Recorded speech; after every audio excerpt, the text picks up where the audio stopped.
اور یہ گندگی اور خون ان بتوں پر قربان کیے جانے والے جانوروں کا تھا۔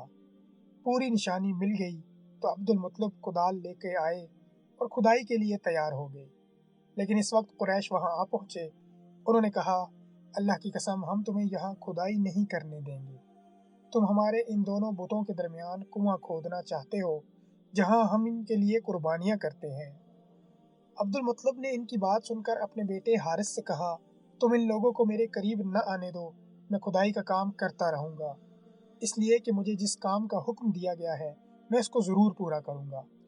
قریش نے جب دیکھا کہ وہ باز آنے والے نہیں تو رک گئے۔ آخر انہوں نے کھدائی شروع کر دی۔ جلد ہی کنویں کے آثار نظر آنے لگے۔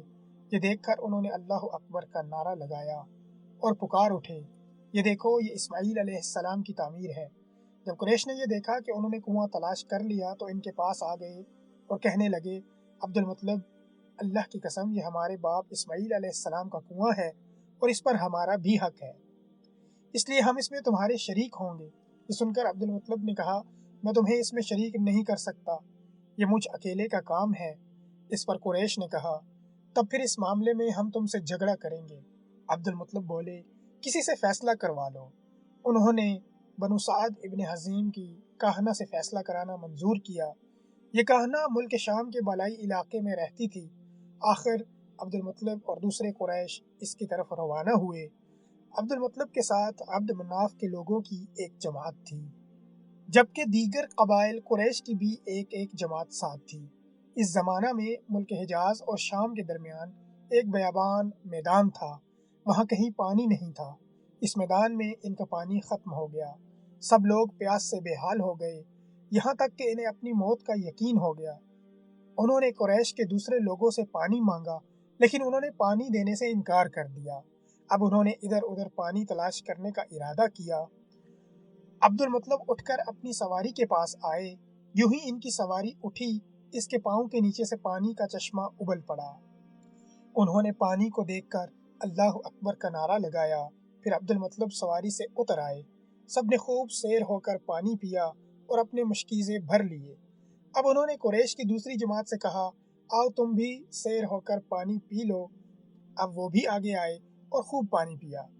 پانی پینے کے بعد وہ بولے، اللہ کی قسم اے عبد المطلب یہ تو تمہارے حق میں فیصلہ ہو گیا، اب ہم زمزم کے بارے میں تم سے کبھی جھگڑا نہیں کریں گے۔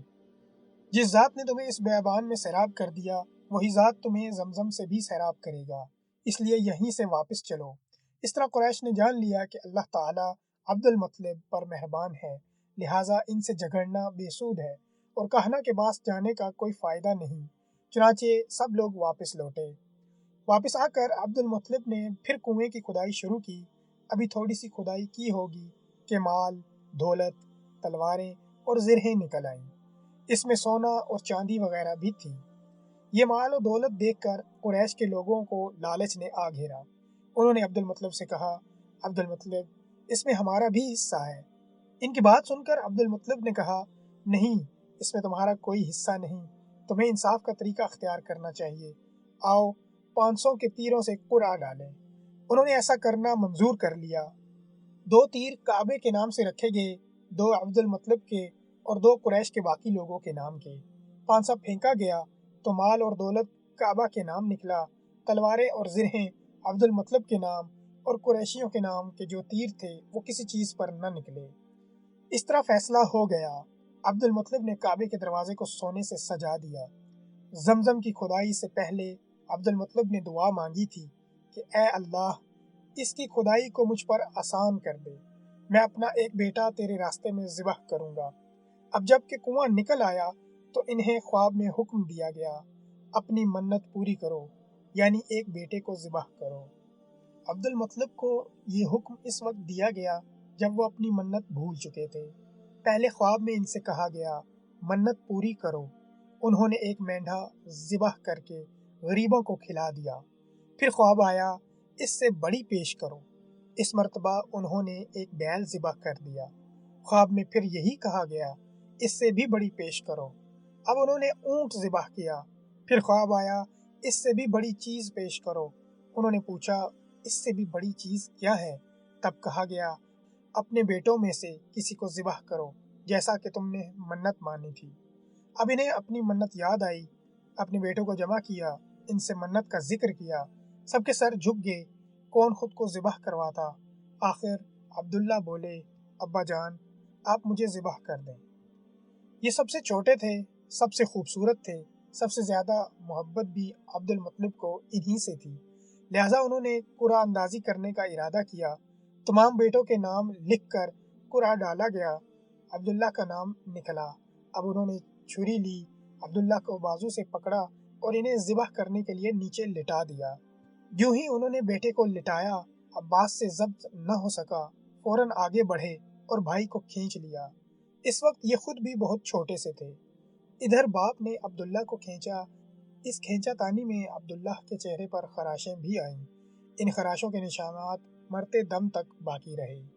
اسی دوران بنو مخزوم کے لوگ آ گئے، انہوں نے کہا آپ اس طرح بیٹے کو ذبح نہ کریں، اس کی ماں کی زندگی خراب ہو جائے گی، اپنے رب کو راضی کرنے کے لیے بیٹے کا فدیہ دے دیں۔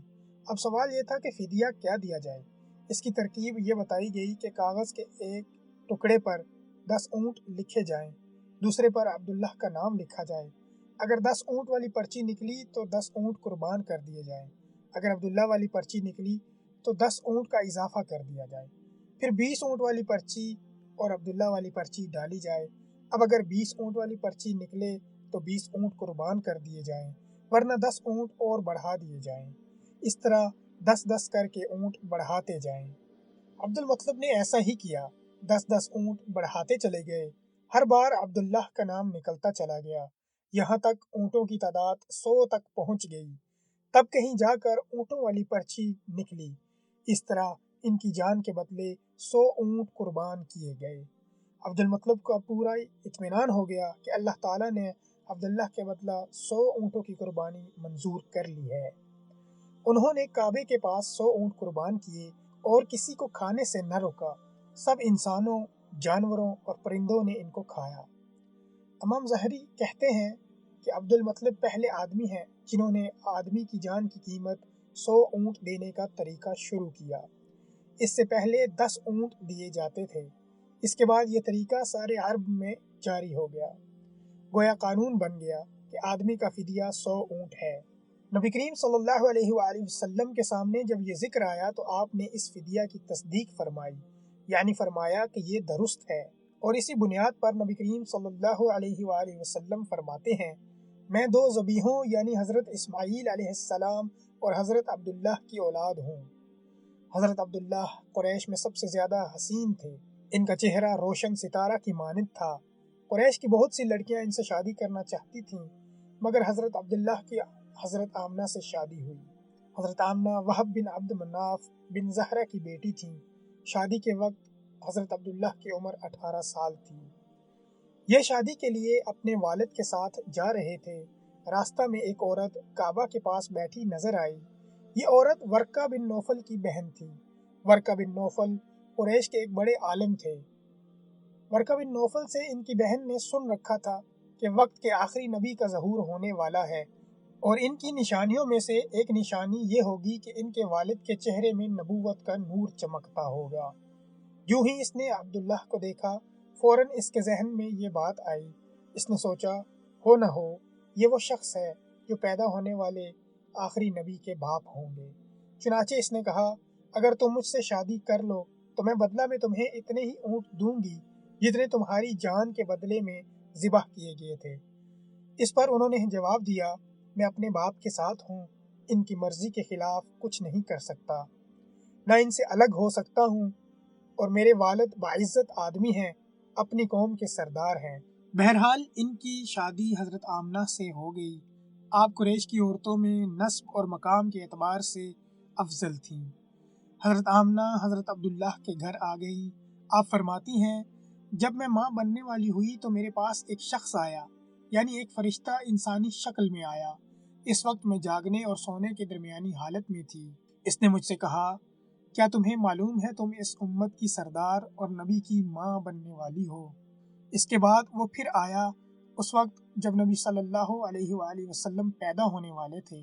اس مرتبہ اس نے کہا جب تمہارے ہاں پیدائش ہو تو کہنا میں اس بچے کے لیے اللہ کی پناہ چاہتی ہوں ہر حسد کرنے والے کے شر اور برائی سے۔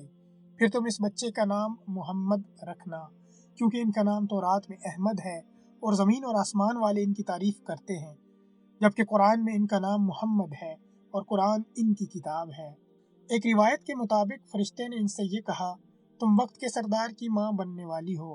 اس بچے کی نشانی یہ ہوگی کہ اس کے ساتھ ایک نور ظاہر ہوگا جس سے ملک شام اور بصرہ کے محلات بھر جائیں گے۔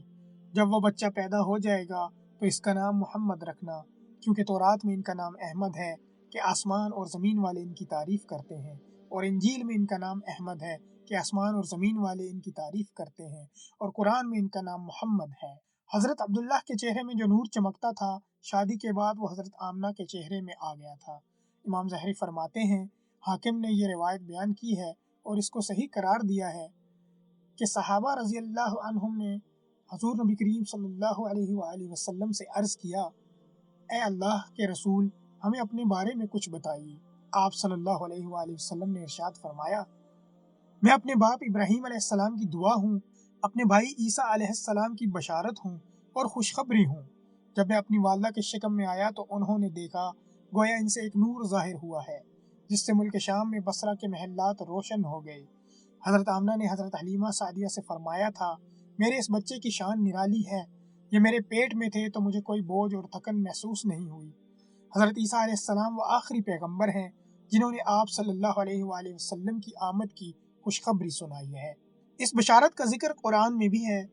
اللہ تعالیٰ فرماتے ہیں، اور اسی طرح وہ وقت بھی قابل ذکر ہے جبکہ عیسیٰ ابن مریم علیہ السلام نے فرمایا کہ اے بنی اسرائیل، میں تمہارے پاس اللہ کا بھیجا ہوا آیا ہوں کہ مجھ سے پہلے جو تورات آ چکی ہے میں اس کی تصدیق کرنے والا ہوں، اور میرے بعد جو ایک رسول آنے والا ہے ان کا نام مبارک احمد ہوگا، میں ان کی بشارت دینے والا ہوں۔ اب چونکہ حضرت عیسیٰ علیہ السلام یہ بشارت سنا چکے تھے، اس لیے ہر دور کے لوگ آپ صلی اللہ علیہ وآلہ وسلم کی آمد کا بے چینی سے انتظار کر رہے تھے۔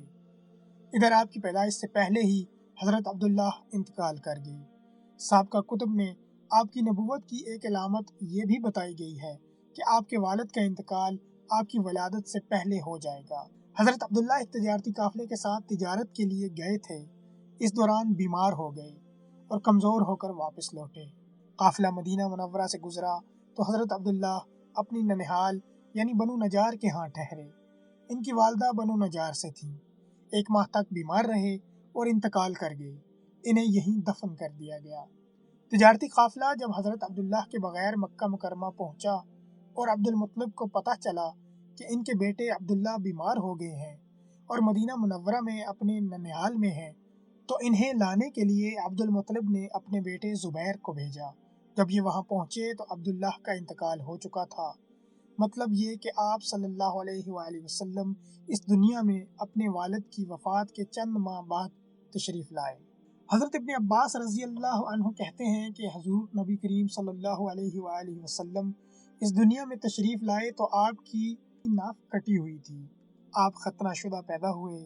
عبد المطلب یہ دیکھ کر بے حد حیران ہوئے اور خوش بھی۔ وہ کہا کرتے تھے، میرا بیٹا نرالی شان کا ہوگا۔ آپ کی پیدائش سے پہلے مکہ کے لوگ خشک سالی اور قحط کا شکار تھے، لیکن جو ہی آپ کے دنیا میں تشریف لانے کا وقت قریب آیا، بارشیں شروع ہو گئیں، خشک سالی دور ہو گئی، درخت ہرے بھرے ہو گئے اور پھلوں سے لد گئے، زمین پر سبزہ ہی سبزہ نظر آنے لگا۔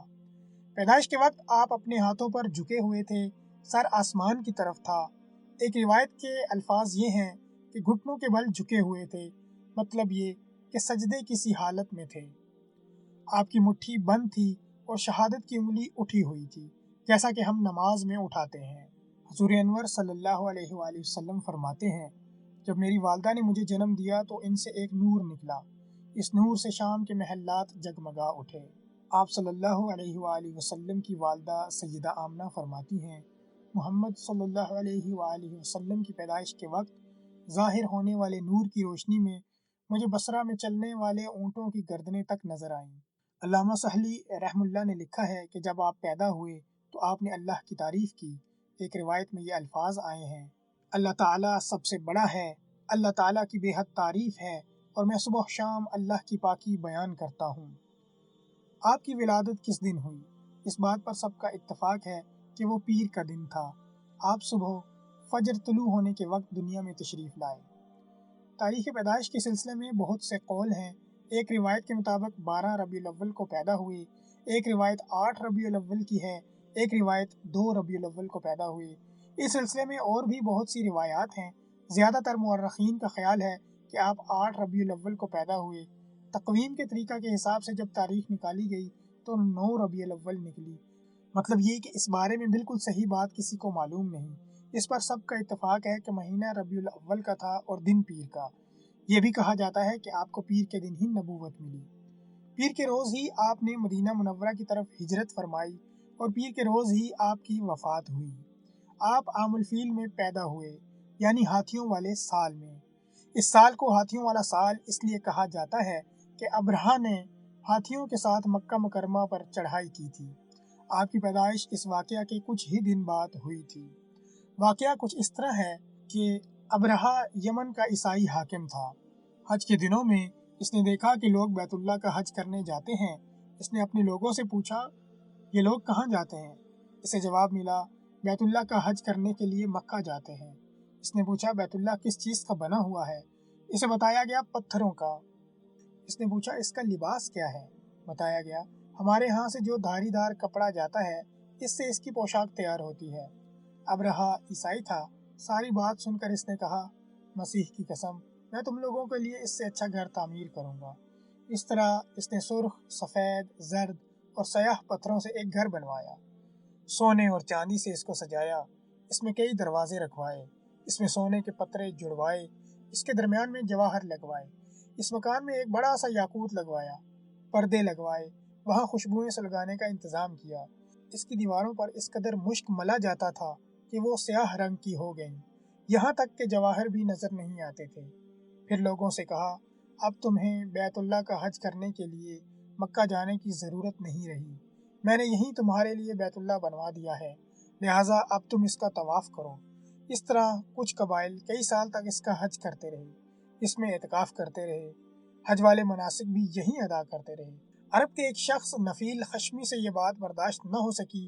وہ اس مصنوعی خانہ کعبہ کے خلاف دل ہی دل میں کڑتا رہا۔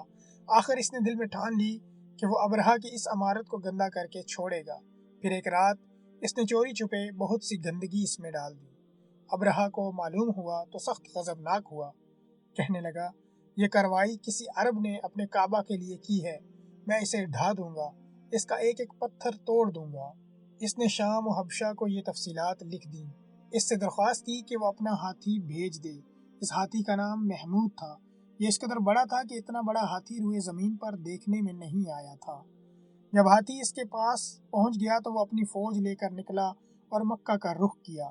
یہ لشکر جب مکہ کے قرب و جوار میں پہنچا تو ابرہہ نے فوج کو حکم دیا کہ ان لوگوں کے جانور لوٹ لیے جائیں۔ اس کے حکم پر فوجیوں نے جانور پکڑ لیے۔ ان میں عبد المطلب کے اونٹ بھی تھے۔ نفیل بھی اس لشکر میں ابرہہ کے ساتھ موجود تھا اور یہ عبد المطلب کا دوست تھا۔ عبد المطلب اس سے ملے، اونٹوں کے سلسلے میں بات کی۔ نفیل نے ابرہہ سے کہا، قریش کا سردار عبد المطلب ملنا چاہتا ہے۔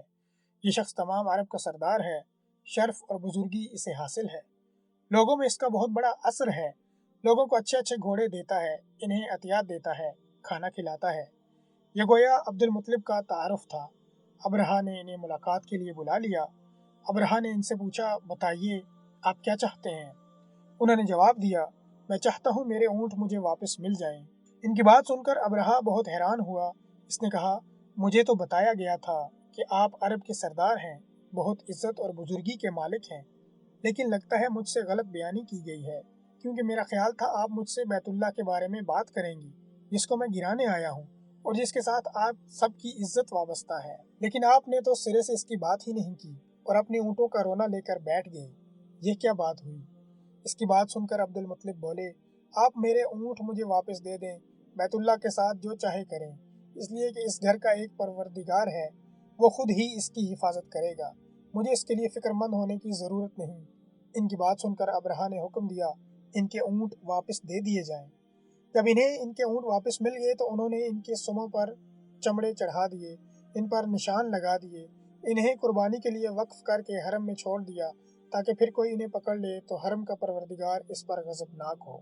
پھر عبدالمطلب ہرا پہاڑ پر چڑھ گئے۔ ان کے ساتھ ان کے کچھ دوست تھے۔ انہوں نے اللہ سے درخواست کی، اے اللہ، انسان اپنے سامان کی حفاظت کرتا ہے، تو اپنے سامان کی حفاظت کر۔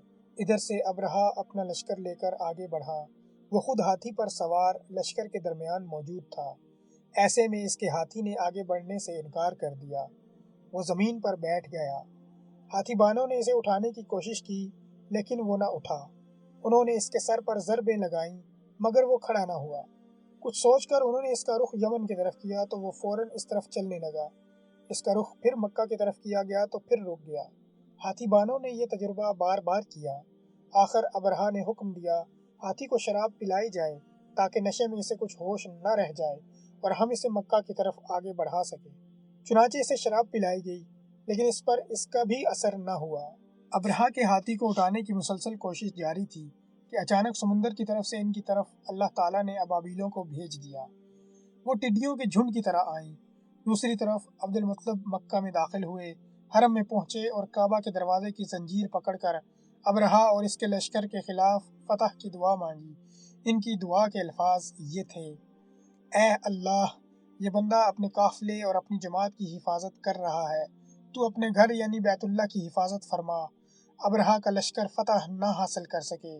ان کی طاقت تیری طاقت کے آگے کچھ بھی نہیں۔ آج صلیب کامیاب نہ ہو۔ صلیب کا لفظ اس لیے بولا کہ ابرہہ عیسائی تھا اور صلیب کو عیسائی اپنے نشان کے طور پر ساتھ لے کر چلتے ہیں۔ اب انہوں نے اپنی قوم کو ساتھ لیا اور ہرا پہاڑ پر چڑھ گئے، کیونکہ ان کا خیال تھا وہ ابرہہ کا مقابلہ نہیں کر سکیں گے۔ اور پھر اللہ تعالیٰ نے پرندوں کے جھنڈ بھیج دیے۔ یہ پرندے چڑیا سے قدرے بڑے تھے۔ ان میں سے ہر پرندے کی چونچ میں پتھر کے 3 ٹکڑے تھے۔ یہ پتھر پرندوں نے ابرہہ کے لشکر پر گرانے شروع کیے۔ یوں ہی یہ پتھر ان پر گرے، ان کے ٹکڑے ٹکڑے ہو گئے، بالکل اسی طرح جیسے آج کسی جگہ اوپر سے بم گرایا جائے تو جسموں کے ٹکڑے اڑ جاتے ہیں۔ ابرہہ کا ہاتھی محمود البتہ ان کنکریوں سے محفوظ رہا، باقی سب ہاتھی تہس نہس ہو گئے۔ یہ ہاتھی 13 تھے، سب کے سب کھائے ہوئے نحوست کے مانند ہو گئے، جیسا کہ سورہ فیل میں آتا ہے۔ ابرہہ اور اس کے کچھ ساتھی تباہی کا یہ منظر دیکھ کر بری طرح بھاگے، لیکن پرندوں نے ان کو بھی نہ چھوڑا۔ ابرہہ کے بارے میں طبقات میں لکھا ہے کہ اس کے جسم کا ایک ایک عضو الگ ہو کر گرتا چلا گیا، یعنی وہ بھاگ رہا تھا اور اس کے جسم کا ایک ایک حصہ الگ ہو کر گر رہا تھا۔ دوسری طرف عبدالمطلب اس انتظار میں تھے کہ کب حملہ ہوتا ہے، لیکن حملہ آور جب مکہ میں داخل نہ ہوئے تو وہ حالات معلوم کرنے کے لیے نیچے اترے۔ مکہ سے باہر نکلے، تب انہوں نے دیکھا سارا لشکر تباہ ہو چکا ہے۔ خوب مال غنیمت ان کے ہاتھ لگا، بے شمار سامان ہاتھ آیا، مال میں سونا چاندی بھی بے تحاشا تھا۔ لشکر میں سے کچھ لوگ ایسے بھی تھے جو واپس نہیں بھاگے تھے، یہ مکہ میں رہ گئے تھے۔ ان میں ابرہہ کے ہاتھی کا محاوت بھی تھا، جو محمود کو آگے لانے میں ناکام رہا تھا۔ ہمارے نبی حضرت محمد صلی اللہ علیہ وآلہ وسلم اس واقعہ کے چند دن بعد پیدا ہوئے۔ آپ جس مکان میں پیدا ہوئے وہ صفا پہاڑی کے قریب تھا۔ حضرت کعب احبار رضی اللہ عنہ روایت کرتے ہیں کہ میں نے تورات میں پڑھا تھا کہ رسول اللہ صلی اللہ علیہ وآلہ وسلم کی پیدائش مکہ میں ہوگی۔ یہ کعب پہلے یہودی تھے، اس لیے تورات پڑھا کرتے تھے۔ آپ کے دادا عبدالمطلب کو آپ کی ولادت کی اطلاع دی گئی۔ وہ اس وقت خانہ کعبہ کا طواف کر رہے تھے۔ اطلاع ملنے پر گھر آئے، بچے کو گود میں لیا۔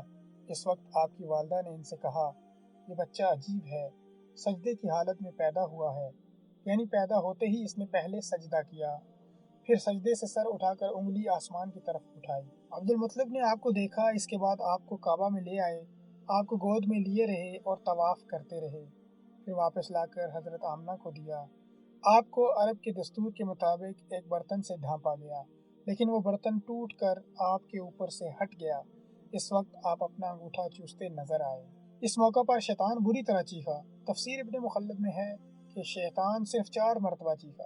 پہلی بار اس وقت جب اللہ تعالیٰ نے اسے ملعون ٹھہرایا، دوسری بار اس وقت جب اسے زمین پر اتارا گیا، تیسری بار اس وقت چیخا جب حضرت صلی اللہ علیہ وآلہ وسلم کی پیدائش ہوئی، اور چوتھی مرتبہ اس وقت جب نبی کریم صلی اللہ علیہ وآلہ وسلم پر سورہ فاتحہ نازل ہوئی۔ اس موقع پر حضرت حسان بن ثابت رضی اللہ تعالیٰ عنہ کہتے ہیں، میں 8 سال کا تھا، جو کچھ دیکھتا اور سنتا تھا اس کو سمجھتا تھا۔ ایک صبح میں نے یثرب یعنی مدینہ منورہ میں ایک یہودی کو دیکھا، وہ ایک اونچے ٹیلے پر چڑھ کر چلا رہا تھا۔ لوگ اس یہودی کے گرد جمع ہو گئے اور بولے، کیا بات ہے، کیوں چیخ رہے ہو؟ یہودی نے جواب دیا، احمد کا ستارہ طلوع ہو گیا ہے اور وہ آج رات پیدا ہو گئے ہیں۔ حضرت حسان بن ثابت رضی اللہ تعالی عنہ بعد میں 60 سال کی عمر میں مسلمان ہوئے تھے۔ 120 سال کی عمر میں انہوں نے وفات پائی، گویا ایمان کی حالت میں 60 سال زندہ رہے۔ بہت اچھے شاعر تھے، نبی کریم صلی اللہ علیہ وآلہ وسلم کی اپنے اشعار میں تعریف کیا کرتے تھے اور دشمنوں کی برائی اشعار میں بیان کرتے تھے۔ غزوات کے موقع پر اشعار کے ذریعے مسلمانوں کو جوش دلاتے تھے۔ اسی بنیاد پر انہیں شاعر رسول صلی اللہ علیہ وآلہ وسلم کا خطاب ملا تھا۔ حضرت کعب احبار رضی اللہ عنہ فرماتے ہیں، میں نے تورات میں پڑھا ہے کہ اللہ تعالیٰ نے حضرت موسیٰ علیہ السلام کو حضرت صلی اللہ علیہ وآلہ وسلم کی ولادت کے وقت کی خبر دے دی تھی، اور حضرت موسیٰ علیہ السلام نے اپنی قوم بنی اسرائیل کو اس کی اطلاع دے دی تھی۔ اس سلسلے میں انہوں نے فرمایا تھا، تمہارے نزدیک جو مشہور چمکدار ستارہ ہے، جب وہ حرکت میں آئے گا تو وہی وقت رسول اللہ صلی اللہ علیہ وآلہ وسلم کی پیدائش کا ہوگا۔ یہ خبر بنی اسرائیل کے علماء ایک دوسرے کو دیتے چلے آئے تھے، اور اس طرح بنی اسرائیل کو بھی حضرت صلی اللہ علیہ وآلہ وسلم کی ولادت کا وقت یعنی اس کی علامات معلوم تھی۔ حضرت عائشہ رضی اللہ عنہا سے روایت ہے کہ ایک یہودی عالم مکہ میں رہتا تھا۔ جب وہ رات آئی جس میں حضرت صلی اللہ علیہ وآلہ وسلم پیدا ہوئے تو وہ قریش کی ایک مجلس میں بیٹھا تھا۔ اس نے کہا، کیا تمہارے ہاں آج کوئی بچہ پیدا ہوا ہے؟ لوگوں نے کہا، ہمیں تو معلوم نہیں۔ اس پر یہودی نے کہا، میں جو کچھ کہتا ہوں اسے اچھی طرح سن لو، آج اس امت کا آخری نبی پیدا ہو گیا ہے، اور قریش کے لوگوں وہ تم میں سے ہے، یعنی وہ قریشی ہے۔ اس کے کندھے کے پاس ایک علامت ہے، یعنی مہر نبوت۔ اس میں بہت زیادہ بال ہیں، یعنی گھنے بال ہیں، اور یہ نبوت کا نشان ہے، نبوت کی دلیل ہے۔ اس بچے کی ایک علامت یہ ہے کہ وہ 2 رات تک دودھ نہیں پیے گا۔ ان باتوں کا ذکر اس کی نبوت کی علامات کے طور پر پرانی کتب میں موجود ہے۔ علامہ ابن حجر نے لکھا ہے کہ یہ بات درست ہے، آپ نے 2 دن تک دودھ نہیں پیا تھا۔ یہودی عالم نے جب یہ باتیں بتائیں تو لوگ وہاں سے اٹھ گئے۔ انہیں یہودی کی باتیں سن کر بہت حیرت ہوئی تھی۔ جب وہ لوگ اپنے اپنے گھروں میں پہنچے تو ان میں سے ہر ایک نے اس کی باتیں اپنے گھر کے افراد کو بتائیں۔ عورتوں کو چونکہ حضرت آمنہ کے ہاں بیٹا پیدا ہونے کی خبر ہو چکی تھی، اس لیے انہوں نے اپنے مردوں کو بتایا، ذرا چل کر مجھے وہ بچہ دکھاؤ۔ لوگ اسے ساتھ لیے حضرت آمنہ کے گھر کے باہر آئے، ان سے بچہ دکھانے کی درخواست کی۔ آپ نے بچے کو کپڑے سے نکال کر انہیں دے دیا۔ لوگوں نے آپ کے کندھے پر سے کپڑا ہٹایا۔ یہودی کی نظر جو ہی مہر نبوت پر پڑی، وہ فوراً بے ہوش ہو کر گر پڑا۔ اسے ہوش آیا تو لوگوں نے اس سے پوچھا، تمہیں کیا ہو گیا تھا؟ جواب میں اس نے کہا، میں اس غم سے بے ہوش ہوا تھا کہ میری قوم میں سے نبوت ختم ہو گئی، اور اے قریشیو، اللہ کی قسم، یہ بچہ تم پر زبردست غلبہ حاصل کرے گا اور اس کی شہرت مشرق سے مغرب تک پھیل جائے گی۔ ملک شام کا ایک یہودی عیس مکہ سے کچھ فاصلے پر رہتا تھا۔ وہ جب بھی کسی کام سے مکہ آتا، وہاں کے لوگوں سے ملتا تو ان سے کہتا، بہت قریب کے زمانے میں تمہارے درمیان ایک بچہ پیدا ہوگا، سارا عرب اس کے راستے پر چلے گا، اس کے سامنے ذلیل اور پست ہو جائے گا، وہ عجم اور اس کے شہروں کا بھی مالک ہو جائے گا۔ یہی اس کا زمانہ ہے، جو اس کی نبوت کے زمانے کو پائے گا اور اس کی پیروی کرے گا، وہ اپنے مقصد میں کامیاب ہوگا۔ جس خیر اور بھلائی کی وہ امید کرتا ہے، وہ اس کو حاصل ہوگی، اور جو شخص اس کی نبوت کا زمانہ پائے گا مگر اس کی مخالفت کرے گا، وہ اپنے مقصد اور آرزوؤں میں ناکام ہوگا۔ مکہ معظمہ میں جو بھی بچہ پیدا ہوتا، وہ یہودی اس بچے کے بارے میں تحقیق کرتا اور کہتا، ابھی وہ بچہ پیدا نہیں ہوا۔ آخر جب نبی کریم صلی اللہ علیہ وآلہ وسلم اس دنیا میں تشریف لائے تو عبد المطلب اپنے گھر سے نکل کر اس یہودی کے پاس پہنچے۔ اس کی عبادت گاہ کے دروازے پر پہنچ کر انہوں نے آواز دی، عیس۔ اس نے پوچھا، کون ہے؟ انہوں نے اپنا نام بتایا۔ پھر اس سے پوچھا، تم اس بچے کے بارے میں کیا کہتے ہو؟ اس نے انہیں دیکھا، پھر بولا، ہاں، تم ہی اس کے باپ ہو سکتے ہو۔ بے شک وہ بچہ پیدا ہو گیا ہے جس کے بارے میں نے تم لوگوں سے کہا تھا، وہ ستارہ آج طلوع ہو گیا ہے۔ اس بچے کی پیدائش کی علامت ہے، اور اس کی علامت یہ ہے کہ اس وقت اس بچے کو درد ہو رہا ہے۔ یہ تکلیف اسے 3 دن رہے گی اور اس کے بعد یہ ٹھیک ہو جائے گا۔ راہب نے جو یہ کہا تھا کہ بچہ 3 دن تک تکلیف میں رہے گا، تو اس کی تفصیل یہ ہے کہ آپ نے 3 دن تک دودھ نہیں پیا تھا۔ اور یہودی نے جو یہ کہا تھا کہ ہاں، آپ ہی اس کے باپ ہو سکتے ہیں، اس سے یہ مراد ہے کہ عربوں میں دادا کو بھی باپ کہہ دیا جاتا ہے۔ اور نبی کریم صلی اللہ علیہ وآلہ وسلم نے ایک بار خود فرمایا تھا، میں عبد المطلب کا بیٹا ہوں۔ یہودی نے عبد المطلب سے یہ بھی کہا تھا، اس بارے میں اپنی زبان بند رکھیں، یعنی کسی کو کچھ نہ بتائیں، ورنہ لوگ اس بچے سے زبردست حسد کریں گے، اتنا حسد کریں گے کہ آج تک کسی سے نہیں کیا، اور اس کی اس قدر سخت مخالفت ہوگی کہ دنیا میں کسی اور کی اتنی مخالفت نہیں ہوئی۔ پوتے کے متعلق یہ باتیں سن کر عبد المطلب نے ایس سے پوچھا، اس بچے کی عمر کتنی ہوگی؟ یہودی نے اس سوال کے جواب میں کہا، اگر اس بچے کی عمر طبی ہوئی تو بھی 70 سال تک نہیں ہوگی، بلکہ اس سے پہلے ہی 61 یا 63 سال کی عمر میں وفات ہو جائے گی، اور اس کی امت کی اوسط عمر بھی اتنی ہی ہوگی۔ اس کی پیدائش کے وقت دنیا کے بت ٹوٹ کر گر جائیں گے۔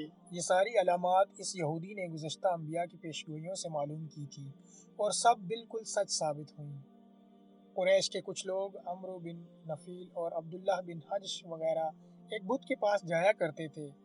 یہ اس رات بھی اس کے پاس گئے جس رات آپ صلی اللہ علیہ وآلہ وسلم کی پیدائش ہوئی۔ انہوں نے دیکھا وہ بت اوندھے منہ گر پڑا ہے۔ ان لوگوں کو یہ بات بری لگی، انہوں نے اس کو اٹھایا، سیدھا کر دیا، مگر وہ پھر گر گیا۔ انہوں نے پھر اس کو سیدھا کیا، وہ پھر الٹا ہو گیا۔ ان لوگوں کو بہت حیرت ہوئی، یہ بات بہت عجیب لگی۔ تب اس بت سے آواز نکلی، یہ ایک ایسے بچے کی پیدائش کی خبر ہے جس کے نور سے مشرق اور مغرب میں زمین کے تمام گوشے منور ہو گئے ہیں۔ بت سے نکلنے والی آواز نے انہیں اور زیادہ حیرت زدہ کر دیا۔ اس کے علاوہ ایک واقعہ یہ پیش آیا، ایران کے شہنشاہ نوشیروان کا محل ہلنے لگا اور اس میں شگاف پڑ گئے۔ نوشیروان کا یہ محل نہایت مضبوط تھا، بڑے بڑے پتھروں اور چونے سے تعمیر کیا گیا تھا۔ اس واقعے سے پوری سلطنت میں دہشت پھیل گئی، شگاف پڑنے سے خوفناک آواز بھی نکلی تھی، محل کے 14 کنگرے ٹوٹ کر نیچے آ گرے تھے۔ آپ کی پیدائش پر ایک واقعہ یہ پیش آیا کہ فارس کے تمام آتش کدوں کی وہ آگ بجھ گئی جس کی وہ لوگ پوجا کرتے تھے اور اس کو بجھنے نہیں دیتے تھے، لیکن اس رات میں ایک ہی وقت میں تمام کے تمام آتش کدوں کی آگ آنن فانن بجھ گئی۔ آگ کے پوجنے والوں میں رونا پیٹنا مچ گیا۔ کسریٰ کو یہ تمام اطلاعات ملی تو اس نے ایک کاہن کو بلایا۔ اس نے اپنے محل میں شگاف پڑنے اور آتش کدوں کی آگ بجھنے کے واقعات اسے سنا کر پوچھا، آخر ایسا کیوں ہو رہا ہے؟ وہ کاہن خود تو جواب نہ دے سکا، تاہم اس نے کہا، ان سوالات کے جوابات میرا ماموں دے سکتا ہے، اس کا نام ستیح ہے۔ نوشیروان نے کہا، ٹھیک ہے، تم جا کر ان سے سوالات کے جواب لاؤ۔ وہ گیا، ستیح سے ملا، اسے یہ واقعات سنائے۔ اس نے سن کر کہا، ایک عصا والے نبی ظاہر ہوں گے جو عرب اور شام پر چھا جائیں گے، اور جو کچھ ہونے والا ہے ہو کر رہے گا۔ اس نے یہ جواب کسریٰ کو بتایا۔ اس وقت تک کسریٰ نے دوسرے کاہنوں سے بھی معلومات حاصل کر لی تھی، چنانچہ یہ سن کر اس نے کہا، تب پھر ابھی وہ وقت آنے میں دیر ہے، یعنی ان کا غلبہ میرے بعد میں ہوگا۔ پیدائش کے 7ویں دن عبد المطلب نے آپ کو عقیقہ کیا اور نام محمد رکھا۔ عربوں میں اس سے پہلے یہ نام کسی کا نہیں رکھا گیا تھا۔ قریش کو یہ نام عجیب سا لگا، چنانچہ کچھ لوگوں نے عبد المطلب سے کہا، اے عبد المطلب، کیا وجہ ہے کہ تم نے اس بچے کا نام اس کے باپ دادا کے نام پر نہیں رکھا بلکہ محمد رکھا ہے، اور یہ نام نہ تمہارے باپ دادا میں سے کسی کا ہے نہ تمہاری قوم میں سے کسی کا ہے؟ عبد المطلب نے انہیں جواب دیا، میری تمنا ہے کہ آسمانوں میں اللہ تعالیٰ اس بچے کی تعریف فرمائے اور زمین پر لوگ اس کی تعریف کریں۔ محمد کے معنی ہیں جس کی بہت زیادہ تعریف کی جائے۔ اسی طرح والدہ کی طرف سے آپ کا نام احمد رکھا گیا۔ احمد نام بھی اس سے پہلے کسی کا نہیں رکھا گیا تھا۔ مطلب یہ کہ ان دونوں ناموں کی اللہ تعالیٰ نے حفاظت کی اور کوئی بھی یہ نام نہ رکھ سکا۔ احمد کا مطلب ہے سب سے زیادہ تعریف کرنے والا۔ علامہ سہیلی نے لکھا ہے، آپ احمد پہلے ہیں اور محمد بعد میں، یعنی آپ کی تعریف دوسروں نے بعد میں کی، اس سے پہلے آپ کی شان یہ ہے کہ آپ اللہ تعالیٰ کی سب سے زیادہ حمد و ثنا کرنے والے ہیں۔ پرانی کتابوں میں آپ کا نام احمد ذکر کیا گیا ہے۔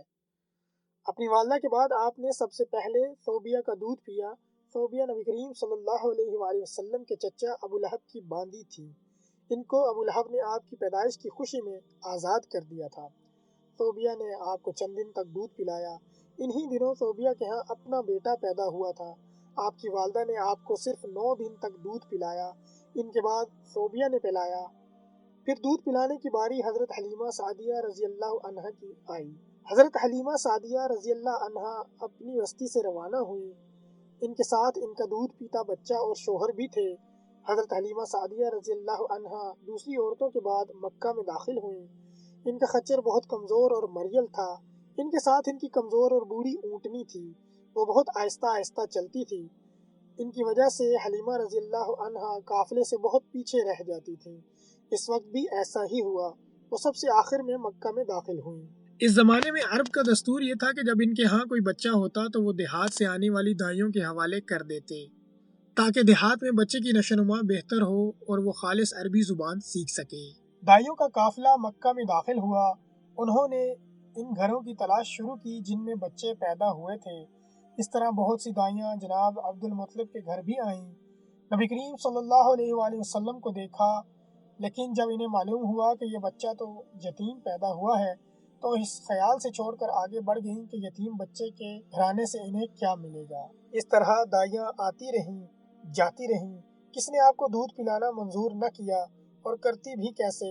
یہ سعادت تو حضرت حلیمہ رضی اللہ عنہا کے حصے میں آنی تھی۔ جب حلیمہ رضی اللہ عنہا مکہ پہنچی تو انہیں معلوم ہوا سب عورتوں کو کوئی نہ کوئی بچہ مل گیا ہے اور اب صرف وہ بغیر بچے کے رہ گئی ہیں، اور اب کوئی بچہ باقی نہیں بچا۔ ہاں، ایک یتیم بچہ ضرور باقی ہے جسے دوسری عورتیں چھوڑ گئی ہیں۔ حلیمہ سعدیہ رضی اللہ عنہا نے اپنے شوہر عبداللہ ابن حارث سے کہا، خدا کی قسم مجھے یہ بات بہت ناگوار گزر رہی ہے کہ میں بچے کے بغیر جاؤں، دوسری سب عورتیں بچے لے کر جائیں، یہ مجھے طعنے دیں گے، اس لیے کیوں نہ ہم اس یتیم بچے کو لے لیں۔ عبداللہ بن حارث بولے، کوئی حرج نہیں، ہو سکتا ہے اللہ اسی بچے کے ذریعے ہمیں خیر و برکت عطا فرما دیں۔ چنانچہ حضرت حلیمہ سعدیہ رضی اللہ عنہا عبد المطلب کے گھر گئیں۔ جناب عبد المطلب اور حضرت آمنہ نے انہیں خوش آمدید کہا۔ پھر حضرت آمنہ انہیں بچے کے پاس لے آئیں۔ آپ اس وقت ایک اونی چادر میں لپٹے ہوئے تھے، وہ چادر سفید رنگ کی تھی، آپ کے نیچے ایک سبز رنگ کا ریشمی کپڑا تھا، آپ سیدھے لیٹے ہوئے تھے، آپ کے سانس کی آواز کے ساتھ مشک کی سی خوشبو نکل کر پھیل رہی تھی۔ حلیمہ سعدیہ رضی اللہ عنہا آپ کے حسن و جمال کو دیکھ کر حیرت زدہ رہ گئیں۔ آپ اس وقت سوئے ہوئے تھے، انہوں نے جگانا مناسب نہ سمجھا، لیکن جو ہی انہوں نے پیار سے اپنا ہاتھ آپ کے سینے پر رکھا، آپ مسکرا دیے اور آنکھیں کھول کر ان کی طرف دیکھنے لگے۔ حضرت حلیمہ سعدیہ رضی اللہ عنہا فرماتی ہیں، میں نے دیکھا آپ کی آنکھوں سے ایک نور نکلا جو آسمان تک پہنچ گیا۔ میں نے آپ کو گود میں اٹھا کر آپ کی دونوں آنکھوں کے درمیانی جگہ پر پیار کیا۔ پھر میں نے آپ کی والدہ اور عبد المطلب سے اجازت چاہی، بچے کو لیے قافلے میں آئی۔ میں نے آپ کو دودھ پلانے کے لیے گود میں لٹایا تو آپ دائیں طرف سے دودھ پینے لگے۔ پہلے میں نے بائیں طرف سے دودھ پلانا چاہا، لیکن آپ نے اس طرف سے دودھ نہ پیا۔ دائیں طرف سے آپ فوراً دودھ پینے لگے۔ بعد میں بھی آپ کی یہی عادت رہی، آپ صرف دائیں طرف سے دودھ پیتے رہے، بائیں طرف سے میرا بچہ دودھ پیتا رہا۔ پھر قافلہ روانہ ہوا۔ حلیمہ سعدیہ رضی اللہ عنہا فرماتی ہیں، میں اپنے خچر پر سوار ہوئی، آپ کو ساتھ لے لیا۔ اب جو ہمارا خچر چلا تو اس قدر تیز چلا کہ اس نے پورے قافلے کی سواریوں کو پیچھے چھوڑ دیا۔ پہلے وہ مریل ہونے کی بنا پر سب سے پیچھے رہتا تھا۔ میری خواتین ساتھی حیرانگی سے مخاطب ہوئیں، اے حلیمہ، یہ آج کیا ہو رہا ہے؟ تمہارا خچر اس قدر تیز کیسے چل رہا ہے؟ کیا یہ وہی خچر ہے جس پر تم آئی تھی اور جس کے لیے ایک ایک قدم اٹھانا مشکل تھا؟ جواب میں نے ان سے کہا، بے شک یہ وہی خچر ہے، اللہ کی قسم اس کا معاملہ عجیب ہے۔ پھر یہ لوگ بنو سعد کی بستی پہنچ گئے۔ ان دنوں یہ علاقہ خشک اور قحط زدہ تھا۔ حلیمہ سعدیہ رضی اللہ عنہا فرماتی ہیں، اس شام جب ہماری بکریاں چر کر واپس آئیں تو ان کے تھن دودھ سے بھرے ہوئے تھے، جبکہ اس سے پہلے ایسا نہیں تھا۔ ان میں سے دودھ بہت کم اور بہت مشکل سے نکلتا تھا۔ ہم نے اس دن اپنی بکریوں کا دودھ دوہا تو ہمارے سارے برتن بھر گئے اور ہم نے جان لیا کہ یہ ساری برکت اس بچے کی وجہ سے ہے۔ آس پاس کی عورتوں میں بھی یہ بات پھیل گئی، ان کی بکریاں بدستور بہت کم دودھ دے رہی تھیں۔ غرض ہمارے گھر میں ہر طرف ہر چیز میں برکت نظر آنے لگی۔ دوسرے لوگ تعجب میں رہے۔ اس طرح 2 ماہ گزر گئے۔ 2 ماہ میں ہی آپ چلنے پھرنے لگے۔ آپ 8 ماہ کے ہوئے تو باتیں کرنے لگے اور آپ کی باتیں سمجھ میں آتی تھیں۔ 9 ماہ کی عمر میں تو آپ بہت صاف گفتگو کرنے لگے۔ اس دوران آپ کی بہت سی برکات دیکھنے میں آئیں۔ حلیمہ سعدیہ فرماتی ہیں، جب میں آپ کو اپنے گھر لے آئی تو بنو سعد کا کوئی گھرانہ ایسا نہ تھا جس سے مشک کی خوشبو نہ آتی ہو۔ اس طرح سب لوگ آپ سے محبت کرنے لگے۔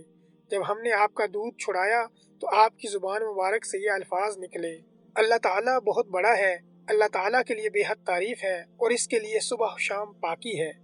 پھر جب آپ صلی اللہ علیہ وآلہ وسلم 2 سال کے ہو گئے تو ہم آپ کو لے کر آپ کی والدہ کے پاس آئے۔ اس عمر کو پہنچنے کے بعد بچوں کو ماں باپ کے حوالے کر دیا جاتا تھا۔ ادھر ہم آپ کی برکات دیکھ چکے تھے اور ہماری آرزو تھی کہ ابھی آپ کچھ اور مدت ہمارے پاس رہیں۔ چنانچہ میں نے اس بارے میں آپ کی والدہ سے بات کی، ان سے یوں کہا، آپ ہمیں اجازت دیجیے کہ ہم بچے کو 1 سال اور اپنے پاس رکھیں۔ میں ڈرتی ہوں کہیں اس پر مکہ کی بیماریوں اور آب و ہوا کا اثر نہ ہو جائے۔ جب ہم نے ان سے بار بار کہا تو حضرت آمنہ مان گئیں اور ہم آپ کو پھر اپنے گھر لے آئے۔ جب آپ کچھ بڑے ہو گئے تو باہر نکل کر بچوں کو دیکھتے تھے، وہ آپ کو کھیلتے نظر آتے، آپ ان کے نزدیک نہ جاتے۔ ایک روز آپ نے مجھ سے پوچھا، امی جان کیا بات ہے، دن میں میرے بھائی بہن نظر نہیں آتے؟ آپ اپنے دودھ شریک بھائی عبداللہ اور بہنوں انیسہ اور شیمہ کے بارے میں پوچھ رہے تھے۔ حلیمہ رضی اللہ عنہا فرماتی، میں نے آپ کو بتایا وہ صبح سویرے بکریاں چرانے جاتے ہیں، شام کے بعد گھر آتے ہیں۔ یہ جان کر آپ نے فرمایا، تب مجھے بھی ان کے ساتھ بھیج دیا کریں۔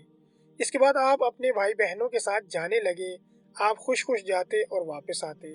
ایسے میں ایک دن میرے بچے خوف زدہ انداز میں دوڑتے ہوئے آئے اور گھبرا کر بولے، امی جان جلدی چلیے ورنہ بھائی محمد صلی اللہ علیہ وآلہ وسلم ختم ہو جائیں گے۔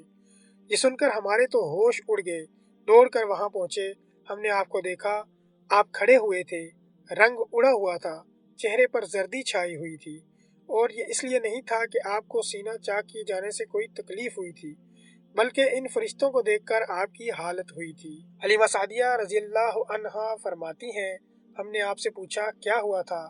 آپ نے بتایا، میرے پاس 2 آدمی آئے تھے، وہ سفید کپڑے پہنے ہوئے تھے، وہ دونوں حضرت جبرائیل اور حضرت میکائیل علیہ السلام تھے۔ ان دونوں میں سے ایک نے کہا، کیا یہ وہی ہیں؟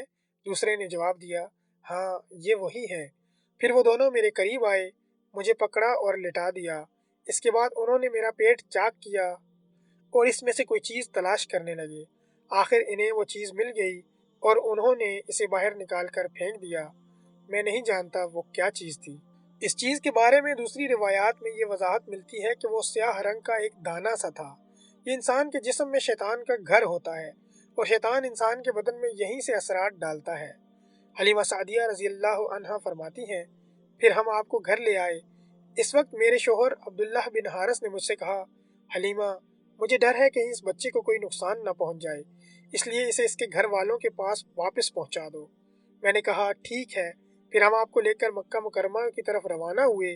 جب میں مکہ کے بالائی علاقے میں پہنچی تو آپ اچانک غائب ہو گئے، میں حواس باختہ ہو گئی۔ حلیمہ سعدیہ فرماتی ہیں، میں پریشانی کی حالت میں مکہ پہنچی۔ آپ کے دادا عبد المطلب کے پاس پہنچتے ہی میں نے کہا، میں آج رات محمد کو لے کر آ رہی تھی۔ جب میں بالائی علاقے میں پہنچی تو وہ اچانک کہیں گم ہو گئے، اب خدا کی قسم میں نہیں جانتی وہ کہاں ہے۔ عبد المطلب یہ سن کر فوراً کعبہ کے پاس کھڑے ہو گئے، انہوں نے آپ کے مل جانے کے لیے دعا کی، پھر آپ کی تلاش میں روانہ ہوئے۔ ان کے ساتھ ورقہ بن نوفل بھی تھے۔ غرض دونوں تلاش کرتے کرتے تہامہ کی وادی میں پہنچے۔ ایک درخت کے نیچے انہیں ایک لڑکا کھڑا نظر آیا۔ اس درخت کی شاخیں بہت گھنی تھیں۔ عبد المطلب نے پوچھا، لڑکے تم کون ہو؟ حضور صلی اللہ علیہ وآلہ وسلم چونکہ اس وقت تک قد نکال چکے تھے، اس لیے عبد المطلب پہچان نہ سکے۔ آپ کا قد تیزی سے بڑھ رہا تھا۔ جواب میں آپ نے فرمایا، میں محمد بن عبداللہ بن عبد المطلب ہوں۔ یہ سن کر عبد المطلب بولے، تم پر میری جان قربان، میں ہی تمہارا دادا عبد المطلب ہوں۔ پھر انہوں نے آپ کو اٹھا کر سینے سے لگایا اور رونے لگے۔ آپ کو گھوڑے پر اپنے آگے بٹھایا اور مکہ کی طرف چل پڑے۔ گھر آ کر انہوں نے بکریاں اور گائیں ذبح کیں اور مکے والوں کی دعوت کی۔ آپ کے مل جانے کے بعد حضرت حلیمہ سعدیہ حضرت آمنہ کے پاس آئیں تو انہوں نے پوچھا، حلیمہ اب آپ بچے کو کیوں لے آئیں؟ آپ کی تو خواہش تھی کہ یہ ابھی آپ کے پاس اور رہیں۔ انہوں نے جواب دیا، یہ اب بڑے ہو گئے ہیں اور اللہ کی قسم میں اپنی ذمہ داری پوری کر چکی ہوں۔ میں خوف محسوس کرتی ہوں کہیں انہیں کوئی حادثہ نہ پیش آ جائے، لہٰذا انہیں آپ کے سپرد کرتی ہوں۔ حضرت آمنہ کو یہ جواب سن کر حیرت ہوئی، بولی، مجھے سچ سچ بتاؤ کہ ماجرا کیا ہے؟ تب انہوں نے سارا حال کہہ سنایا۔ حلیمہ سعدیہ نے دراصل کئی عجیب و غریب واقعات دیکھے تھے، ان واقعات کی وجہ سے وہ بہت پریشان ہو گئی تھیں۔ پھر سینہ مبارک چاک کیے جانے والا واقعہ پیش آیا تو وہ آپ کو فوری طور پر واپس کرنے پر مجبور ہوئیں۔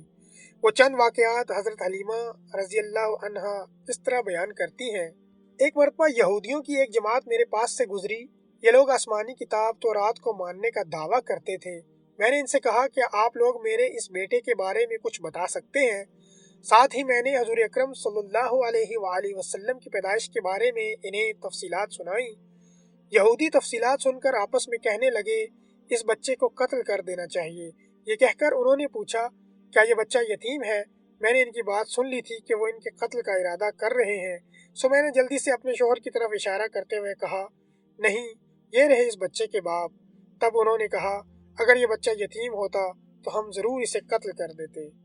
یہ بات انہوں نے اس لیے کہی کہ انہوں نے پرانی کتابوں میں پڑھ رکھا تھا کہ ایک آخری نبی آنے والے ہیں، ان کا دین سارے عالم میں پھیل جائے گا، ہر طرف ان کا بول بالا ہوگا، ان کی پیدائش اور بچپن کی یہ علامات ہوں گی اور یہ کہ وہ یتیم ہوں گے۔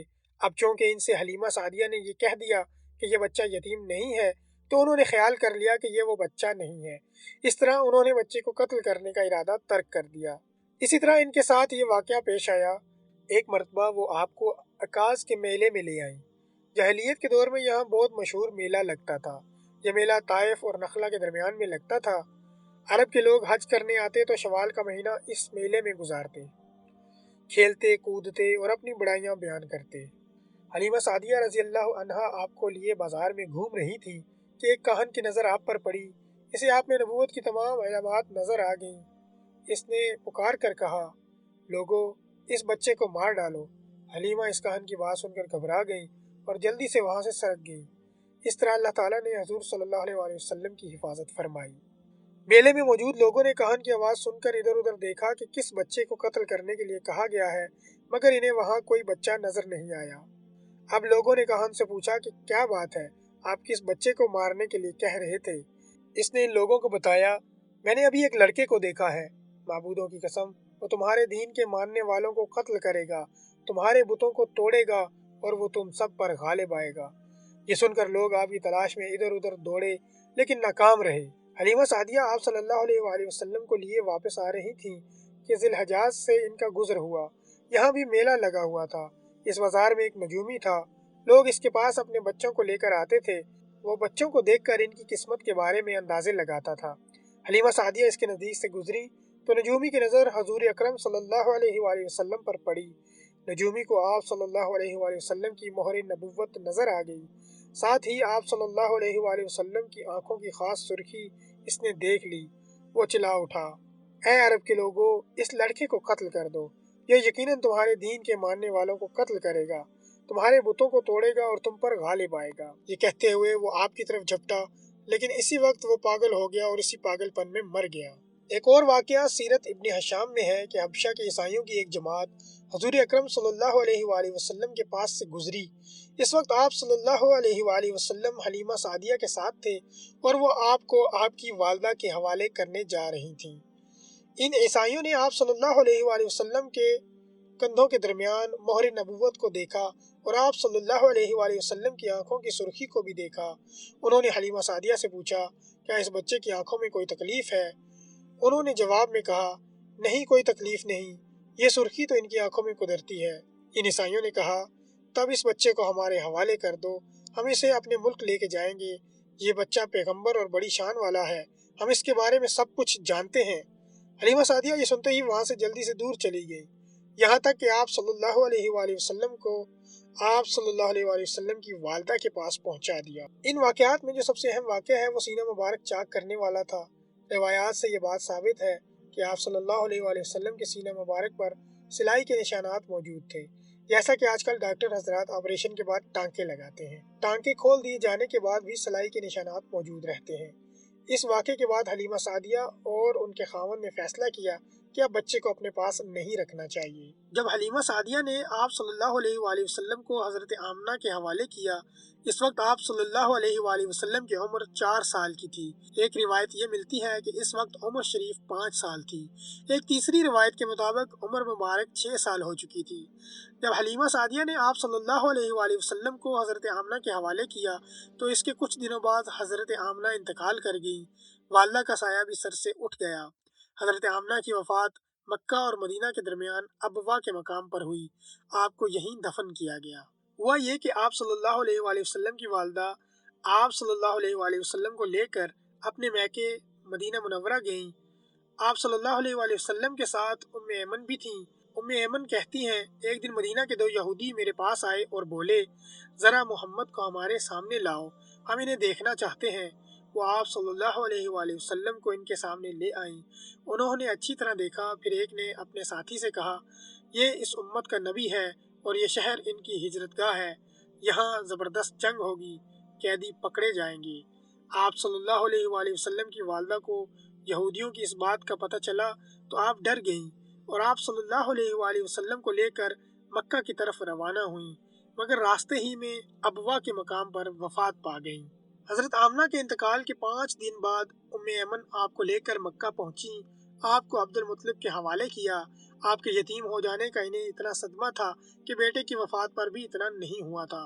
عبد المطلب کے لیے کعبہ کے سائے میں ایک قالین بچھایا جاتا تھا، وہ اس پر بیٹھا کرتے تھے۔ ان کا احترام اس قدر تھا کہ کوئی اور اس قالین پر بیٹھتا نہیں تھا، چنانچہ ان کے بیٹے اور قریش کے سردار اس قالین کے چاروں طرف بیٹھتے تھے، لیکن رسول اللہ صلی اللہ علیہ وآلہ وسلم وہاں تشریف لاتے تو سیدھے اس قالین پر جا بیٹھتے۔ اس وقت آپ ایک تندرست لڑکے تھے۔ آپ کی عمر 9 سال کے قریب ہو چلی تھی۔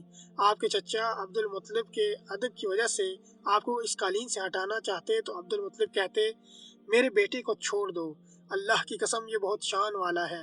پھر وہ آپ کو محبت سے اس فرش پر بٹھاتے، آپ کی کمر پر شفقت سے ہاتھ پھیرتے، آپ کی باتیں سن سن کر حد درجے خوش ہوتے رہتے۔ کبھی وہ دوسروں سے کہتے، میرے بیٹے کو یہیں بیٹھنے دو، اسے خود بھی احساس ہے کہ اس کی بڑی شان ہے اور میری آرزو ہے یہ اتنا بلند رتبہ پائے جو کسی عرب کو اس سے پہلے حاصل نہ ہوا ہو اور نہ بعد میں کسی کو حاصل ہو سکے۔ ایک بار انہوں نے یہ الفاظ کہے، میرے بیٹے کو چھوڑ دو، اس کے مزاج میں طبعی طور بلندی ہے، اس کی شان نرالی ہوگی۔ یہاں تک کہ عمر کے آخری حصے میں حضرت عبد المطلب کی آنکھیں جواب دے گئی تھیں، آپ نابینا ہو گئے تھے۔ ایسی حالت میں ایک روز وہ اس قالین پر بیٹھے تھے کہ آپ تشریف لے آئے اور سیدھے اس قالین پر جا پہنچے۔ ایک شخص نے آپ کو قالین سے کھینچ لیا، اس پر آپ رونے لگے۔ آپ کے رونے کی آواز سن کر عبد المطلب بے چین ہوئے اور بولے، میرا بیٹا کیوں رو رہا ہے؟ آپ کے قالین پر بیٹھنا چاہتا ہے، ہم نے اسے قالین سے اتار دیا ہے۔ یہ سن کر عبد المطلب نے کہا، میرے بیٹے کو قالین پر ہی بٹھا دو، یہ اپنا رتبہ پہچانتا ہے۔ میری دعا ہے کہ یہ اس رتبے کو پہنچے جو اس سے پہلے کسی عرب کو نہ ملا ہو، اس کے بعد کسی کو نہ ملے۔ اس کے بعد پھر کسی نے آپ کو قالین پر بیٹھنے سے نہیں روکا۔ ایک روز بنو مطلج کے کچھ لوگ حضرت عبد المطلب سے ملنے کے لیے آئے۔ ان کے پاس اس وقت آپ صلی اللہ علیہ وآلہ وسلم بھی تشریف فرما تھے۔ بنو مطلج کے لوگوں نے آپ کو دیکھا۔ یہ لوگ قیافہ شناس تھے۔ آدمی کا چہرہ دیکھ کر اس کے مستقبل کے بارے میں اندازے بیان کرتے تھے۔ انہوں نے عبد المطلب سے کہا، اس بچے کی حفاظت کریں، اس لیے کہ مقام ابراہیم پر جو حضرت ابراہیم علیہ السلام کے قدم کا نشان ہے، اس بچے کے پاؤں کا نشان بالکل اس نشان سے ملتا جلتا ہے۔ اس قدر مشابہت ہم نے کسی اور کے پاؤں کے نشان میں نہیں دیکھی۔ ہمارا خیال ہے یہ بچہ نرالی شان کا مالک ہوگا، اس لیے اس کی حفاظت کریں۔ مقام ابراہیم خانہ کعبہ میں وہ پتھر ہے جس پر حضرت ابراہیم علیہ السلام کعبہ کی تعمیر کے وقت کھڑے ہوتے تھے۔ معجزے کے طور پر اس پتھر پر ابراہیم علیہ السلام کے پیروں کے نشان پڑ گئے تھے۔ لوگ اس پتھر کی زیارت کرتے ہیں، یہی مقام ابراہیم ہے۔ کیونکہ آپ حضرت ابراہیم علیہ السلام کی نسل سے ہیں، اس لیے ان کے پاؤں کی مشابہت آپ میں ہونا قدرتی بات تھی۔ ایک روز حضرت عبد المطلب خانہ کعبہ میں حجر اسود کے پاس بیٹھے ہوئے تھے۔ ایسے میں ان کے پاس نجران کے عیسائی آ گئے۔ ان میں ایک پادری بھی تھا۔ اس پادری نے عبد المطلب سے کہا، ہماری کتابوں میں ایک ایسے نبی کی علامات ہیں جو اسماعیل کی اولاد میں ہونا باقی ہے۔ یہ شہر اس کی جائے پیدائش ہوگا، اس کی یہ نشانیاں ہوں گی۔ ابھی یہ بات ہو رہی تھی کہ کوئی شخص آپ کو لے کر وہاں آ پہنچا۔ پادری کی نظر جو ہی آپ پر پڑی، وہ چونک اٹھا۔ آپ کی آنکھوں، کمر اور پیروں کو دیکھ کر وہ چلا اٹھا، وہ نبی یہی ہیں، یہ تمہارے کیا لگتے ہیں؟ عبد المطلب بولے، یہ میرے بیٹے ہیں۔ اس پر وہ پادری بولا، اوہ، تب یہ وہ نہیں، اس لیے کہ ہماری کتابوں میں لکھا ہے کہ اس کے والد کا انتقال اس کی پیدائش سے پہلے ہو جائے گا۔ یہ سن کر عبد المطلب بولے، یہ دراصل میرا پوتا ہے، اس کے باپ کا انتقال اس وقت ہو گیا تھا جب یہ پیدا بھی نہیں ہوا تھا۔ اس پر پادری بولا، ہاں، یہ بات ہوئی نا، آپ اس کی پوری طرح حفاظت کریں۔ عبد المطلب کی آپ سے محبت کا یہ عالم تھا کہ کھانا کھانے بیٹھتے تو کہتے میرے بیٹے کو لے آؤ، آپ تشریف لاتے تو عبد المطلب آپ کو اپنے پاس بٹھاتے، آپ کو اپنے ساتھ کھلاتے۔ بہت زیادہ عمر والے ایک صحابی حیدہ بن معاویہ رضی اللہ عنہ کہتے ہیں، میں ایک مرتبہ اسلام سے پہلے جاہلیت کے زمانے میں حج کے لیے مکہ معظمہ گیا، وہاں بیت اللہ کا طواف کر رہا تھا۔ میں نے ایک ایسے شخص کو دیکھا جو بہت بوڑھا اور بہت لمبے قد کا تھا، وہ بیت اللہ کا طواف کر رہا تھا اور کہہ رہا تھا، اے میرے پروردگار، میری سواری کو محمد کی طرف پھیر دے اور اسے میرا دست و بازو بنا دے۔ میں نے اس بوڑھے کو جب یہ شعر پڑھتے سنا تو لوگوں سے پوچھا یہ کون ہے؟ لوگوں نے بتایا یہ عبد المطلب بن ہاشم ہے، انہوں نے اپنے پوتے کو اپنے ایک اونٹ کی تلاش میں بھیجا ہے، وہ اونٹ گم ہو گیا ہے اور وہ پوتا ایسا ہے جب بھی کسی گمشدہ چیز کی تلاش میں اسے بھیجا جاتا ہے تو وہ چیز لے کر ہی آتا ہے۔ پوتے سے پہلے یہ اپنے بیٹوں کو اس اونٹ کی تلاش میں بھیج چکے ہیں لیکن وہ ناکام لوٹ آئے ہیں۔ اب چونکہ پوتے کو گئے ہوئے دیر ہو گئی ہے اس لیے پریشان ہیں اور دعا مانگ رہے ہیں۔ تھوڑی ہی دیر گزری تھی کہ میں نے دیکھا کہ آپ صلی اللہ علیہ وآلہ وسلم اونٹ کو لیے تشریف لا رہے ہیں۔ عبد المطلب نے آپ کو دیکھ کر کہا، میرے بیٹے، میں تمہارے لیے اس قدر فکر مند ہو گیا تھا کہ شاید اس کا اثر کبھی میرے دل سے نہ جائے۔ عبد المطلب کی بیوی کا نام رقیہ بنت ابو سیفی تھا۔ وہ کہتی ہیں، قریش کئی سال سے سخت قحط سالی کا شکار تھے، بارشیں بالکل بند تھیں، سب لوگ پریشان تھے۔ اسی زمانے میں نے ایک خواب دیکھا، کوئی شخص خواب میں کہہ رہا تھا، اے قریش کے لوگوں، تم میں سے ایک نبی ظاہر ہونے والا ہے، اس کے ظہور کا وقت آ گیا ہے، اس کے ذریعے تمہیں زندگی ملے گی، یعنی خوب بارشیں ہوں گی، سرسبزی اور شادابی ہوگی۔ تم اپنے لوگوں میں سے ایک ایسا شخص تلاش کرو جو لمبے قد کا ہو، گورے رنگ کا ہو، اس کی پلکیں گھنی ہوں، بھویں اور ابرو ملے ہوئے ہوں۔ وہ شخص اپنی تمام اولاد کے ساتھ نکلے اور تم میں سے ہر خاندان کا ایک آدمی نکلے، سب پاک صاف ہوں اور خوشبو لگائیں، وہ حجر اسود کو بوسہ دیں، پھر سب جبل ابو قیس پر چڑھ جائیں۔ پھر وہ شخص جس کا حلیہ بتایا گیا ہے آگے بڑھے اور بارش کی دعا مانگے اور تم سب آمین کہو تو بارش ہو جائے گی۔ صبح ہوئی تو رقیقہ نے اپنا یہ خواب قریش سے بیان کیا۔ انہوں نے ان نشانیوں کو تلاش کیا تو سب کی سب نشانیاں انہیں عبد المطلب میں مل گئیں۔ چنانچہ سب ان کے پاس جمع ہوئے، ہر خاندان سے ایک ایک آدمی آیا، ان سب نے شرائط پوری کی۔ اس کے بعد سب ابو قیس پہاڑ پر چڑھ گئے۔ ان میں سے نبی کریم صلی اللہ علیہ وآلہ وسلم بھی تھے، آپ اس وقت نو عمر تھے۔ پھر عبد المطلب آگے بڑھے اور انہوں نے یوں دعا کی، اے اللہ، یہ سب تیرے غلام ہیں، تیرے غلاموں کی اولاد ہیں، تیری باندیاں ہیں اور تیری باندیوں کی اولاد ہیں۔ ہم پر جو برا وقت آ پڑا ہے تو دیکھ رہا ہے، ہم مسلسل قحط سالی کا شکار ہیں، اب اونٹ، گائیں، گھوڑے، خچر اور گدھے سب کچھ ختم ہو چکے ہیں اور جانوروں پر بھی بن آئی ہے، اس لیے ہماری یہ خشک سالی ختم فرما، ہمیں زندگی اور سرسبزی اور شادابی عطا فرما۔ ابھی یہ دعا مانگ ہی رہے تھے کہ بارش شروع ہو گئی، وادیاں پانی سے بھر گئیں، لیکن اس بارش میں ایک بہت عجیب بات ہوئی، اور وہ عجیب بات یہ تھی کہ قریش کو یہ سیرابی ضرور حاصل ہوئی، مگر یہ بارش قبیلہ قیس اور قبیلہ مضر کی قریبی بستیوں میں بالکل نہ ہوئی۔ اب لوگ بہت حیران ہوئے کہ یہ کیا بات ہوئی، ایک قبیلے پر بارش اور آس پاس کے سب قبیلے بارش سے محروم۔ تمام قبیلوں کے سردار جمع ہوئے، اس سلسلے میں بات چیت شروع ہوئی۔ ایک سردار نے کہا، ہم زبردست قحط اور خشک سالی کا شکار ہیں، جبکہ قریش کو اللہ تعالیٰ نے بارش عطا کی ہے اور یہ عبد المطلب کی وجہ سے ہوا ہے، اس لیے ہم سب ان کے پاس چلتے ہیں، اگر وہ ہمارے لیے دعا کر دیں تو شاید اللہ ہمیں بھی بارش دے دے۔ یہ مشورہ سب کو پسند آیا، چنانچہ یہ لوگ مکہ معظمہ میں آئے اور عبد المطلب سے ملے، انہیں سلام کیا، پھر ان سے کہا، اے عبد المطلب، ہم کئی سال سے خشک سالی کا شکار ہیں، ہمیں آپ کی برکت کے بارے میں معلوم ہوا ہے، اس لیے مہربانی فرما کر آپ ہمارے لیے بھی دعا کریں، اس لیے کہ اللہ نے آپ کی دعا سے قریش کو بارش عطا کی ہے۔ ان کی بات سن کر عبد المطلب نے کہا، اچھی بات ہے، میں کل میدان عرفات میں آپ لوگوں کے لیے بھی دعا کروں گا۔ دوسرے دن صبح سویرے عبد المطلب میدان عرفات کی طرف روانہ ہوئے، ان کے ساتھ دوسرے لوگوں کے علاوہ ان کے بیٹے اور اللہ کے رسول صلی اللہ علیہ وآلہ وسلم بھی تھے۔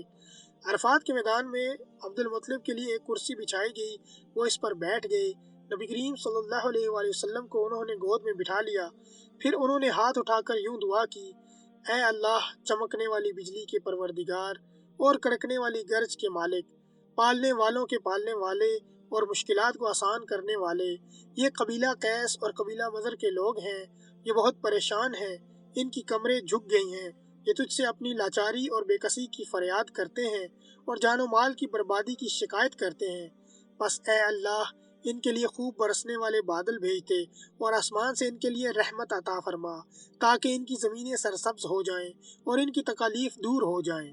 عبد المطلب ابھی یہ دعا کر ہی رہے تھے کہ ایک سیاہ بادل اٹھا، عبد المطلب کی طرف آیا اور اس کے بعد اس کا رخ قبیلہ قیس اور بنو مضر کی بستیوں کی طرف ہو گیا۔ یہ دیکھ کر عبد المطلب نے کہا، اے گروہ قریش اور مضر، جاؤ تمہیں سیرابی حاصل ہوگی۔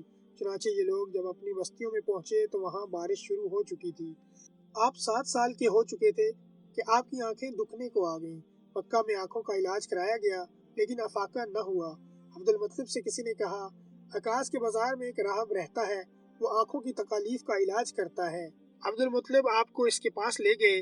اس کی عبادت گاہ کا دروازہ بند تھا، انہوں نے اسے آواز دی، راہب نے کوئی جواب نہ دیا۔ اچانک عبادت گاہ میں شدید زلزلہ آیا، راہب ڈر گیا کہ کہیں عبادت خانہ اس کے اوپر نہ گر پڑے، اس لیے ایک دم باہر نکل آیا۔ اب اس نے آپ کو دیکھا تو چونک اٹھا۔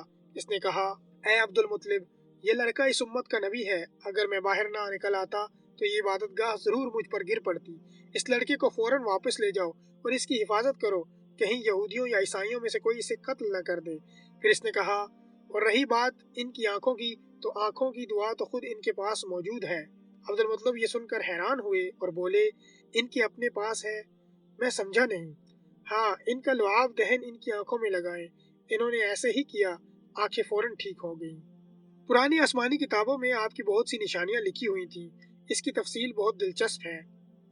یمن میں ایک قبیلہ حمیر تھا، وہاں ایک شخص سیف بن یزن تھا، وہ سیف حمیری کہلاتا تھا۔ کسی زمانے میں اس کے باپ دادا اس ملک پر حکومت کرتے تھے، لیکن پھر حبشیوں نے یمن پر حملہ کیا اور اس پر قبضہ کر لیا۔ وہاں حبشیوں کی حکومت ہو گئی۔ 70 سال تک یمن حبشیوں کے قبضے میں رہا۔ جب یہ سیف بڑا ہوا تو اس کے اندر اپنے باپ دادا کے ملک آزاد کروانے کی امنگ پیدا ہوئی، چنانچہ اس نے ایک فوج تیار کی۔ اس فوج کے ذریعے حبشیوں پر حملہ کیا اور انہیں یمن سے بھگا دیا۔ اس طرح وہ اپنے باپ دادا کے ملک کو آزاد کرانے میں کامیاب ہو گیا، وہاں کا بادشاہ بن گیا۔ یہ یمن عرب کا علاقہ تھا۔ جب اس پر حبشیوں نے قبضہ کیا تھا تو عربوں کو بہت افسوس ہوا۔ جب یمن کے لوگوں نے حبشیوں کو نکال باہر کیا تو عربوں کو بہت خوشی ہوئی۔ ان کی خوشی کی ایک وجہ تو یہ تھی کہ انہی حبشیوں نے ابرہہ کے ساتھ مکہ پر چڑھائی کی تھی۔ چاروں طرف سے عربوں کے وفد سیف کو مبارکباد دینے کے لیے آنے لگے۔ قریش کا بھی ایک وفد مبارکباد دینے کے لیے گیا۔ اس وفد کے سردار عبد المطلب تھے۔ یہ وفد جب یمن پہنچا تو سیف اپنے محل میں تھا، اس کے سر پر تاج تھا، سامنے تلوار رکھی تھی اور حمیری سردار اس کے دائیں بائیں بیٹھے تھے۔ سیف کو قریش کے وفد کی آمد کے بارے میں بتایا گیا۔ اسے یہ بھی بتایا گیا کہ یہ لوگ کس رتبے کے ہیں۔ اس نے ان لوگوں کو آنے کی اجازت دے دی۔ یہ وفد دربار میں پہنچا۔ عبد المطلب آگے بڑھ کر اس کے سامنے جا کھڑے ہوئے۔ انہوں نے بات کرنے کی اجازت چاہی۔ سیف نے کہا، اگر تم بادشاہوں کے سامنے بولنے کے آداب سے واقف ہو تو ہماری طرف سے اجازت ہے۔ تب عبد المطلب نے کہا، اے بادشاہ، ہم کعبہ کے خادم ہیں، اللہ کے گھر کے محافظ ہیں، ہم آپ کو مبارکباد دینے آئے ہیں۔ یمن پر حبشی حکومت ہمارے لیے بھی بوجھ بنی ہوئی تھی، آپ کو مبارک ہو۔ آپ کے اس کارنامے سے آپ کے بزرگوں کو بھی عزت ملے گی اور آنے والی نسلوں کو بھی وقار حاصل ہوگا۔ سیف ان کے الفاظ سن کر بہت خوش ہوا، بے اختیار بول اٹھا، اے شخص، تم کون ہو؟ کیا نام ہے تمہارا؟ انہوں نے کہا، میرا نام عبد المطلب بن ہاشم ہے۔ سیف نے ہاشم کا نام سن کر کہا، تب تو تم ہماری بہن کے لڑکے ہو۔